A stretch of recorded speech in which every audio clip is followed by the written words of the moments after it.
Well, tonight, viewers are asking us, where did all the dust come from that's making our cars so dirty?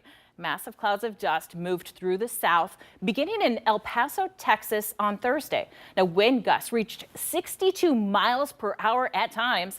The National Weather Service said visibility was as low as a quarter mile.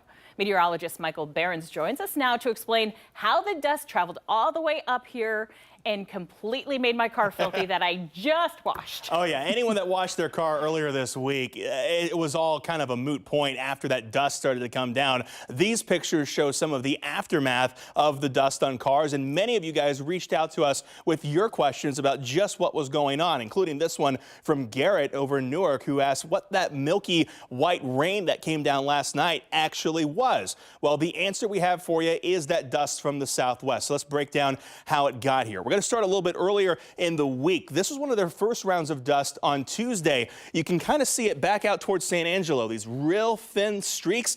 That's actually dust being picked up on satellite and blowing across the state of Texas. As we worked our way into Thursday and Friday, we had a similar situation. Look at that wind flow coming out of Mexico, across El Paso, up through Oklahoma.